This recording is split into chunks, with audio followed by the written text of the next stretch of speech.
দেখিস আজকে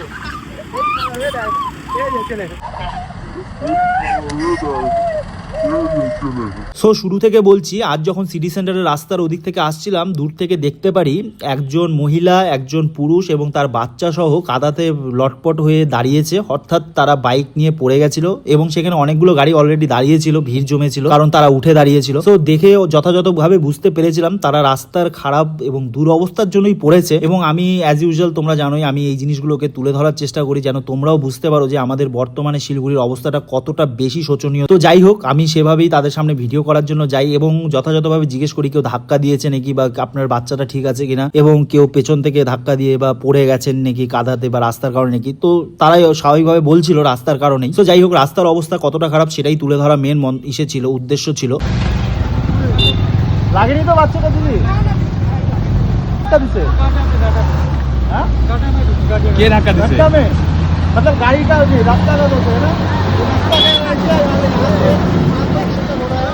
আর সেই আমার স্বাভাবিকভাবে সেই মানবিকতা আছে যে কেউ যদি আগে পড়ে যায় তাকে ওঠানো, কিন্তু তারা অলরেডি উঠে দাঁড়িয়েছিল, তাই আর গাড়ি থেকে নেমে তাদের ওঠাতে যায়নি। সুতরাং তোমরা কমেন্টে করবে তোমরা ভিডিও করছো, এরকম হবে না, কারণ আমরা নর্মালি ভিডিওটা তখনই করছি কারণ আমরা দেখতে পেরেছি তারা সবল আছে, তারা উঠে দাঁড়িয়েছে, তারা ঠিক আছে। এরপরে আসি কথায়, মূল কথা। তো যখন আমি এই ধরনের তাদের সাথে প্রশ্ন করছিলাম তখন তিনি কথার উত্তর দিচ্ছিলেন এবং ঠিক সেই সময় পেছন থেকে একটা অটোতে কিছু পাবলিক একদম ভর্তি। প্রথমত প্রশ্ন দাঁড়ায় যে শিলিগুড়ির পুলিশ কি করছে, কারণ একটা গাড়িতে এতগুলো প্যাসেঞ্জার কিভাবে তারা নিয়ে যাচ্ছে, তাও আবার সিটি সেন্টারের মতো হাইওয়ে দিয়ে, যেটা হচ্ছে একটা দুর্ঘটনার দিকে লিড করে, যেখানে ঠিক করে ড্রাইভার গাড়িটুকু হ্যান্ডেলটুকু ঘোরাতে পারবে কিনা সন্দেহ। তো যাই হোক, সেই গাড়ি থেকে কিছু ছেলে পেলে কুরুচিকর মন্তব্য করে এগোতে থাকে এবং আমরা যখন সেই কুরুচিকর মন্তব্যটা শুনি এবং আমাদের গায়ে লাগে, কারণ আমরা একটা ভিডিও বানাচ্ছি যেটা সমাজের জন্য, সেখানে এই ধরনের অস্বাভাবিক ঘটনা একদমই মেনে নেওয়া যায় না। তো যাই হোক, যখন জিজ্ঞেস করি যে কেন এরকম, তারা প্রথমে অস্বীকার করে কে বলেছে।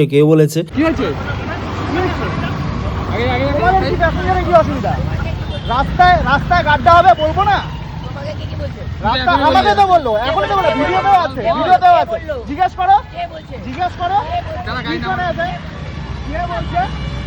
তারপরে দেখতেই পাচ্ছ কি ধরনের কুরুচিকর এবং বাজে ধরনের মন্তব্য করেছে। ভিডিওর মধ্যেই দেখতে পাচ্ছ তারা হাত দিয়ে উল্টো পাল্টা ইশারা করছে। এবং এই ভিডিওটা তোমাদের সামনে এই কারণেই তুলে ধরা যে এই ধরনের মানুষগুলোর জন্য সমাজে সবচাইতে বেশি ক্ষতি হচ্ছে আজকাল। এই মানুষগুলোর জন্য যারা নিজেরা তো প্রতিবাদ করেই না, তাদের সামনে রুখে দাঁড়ায় যারা প্রতিবাদ করতে চায়।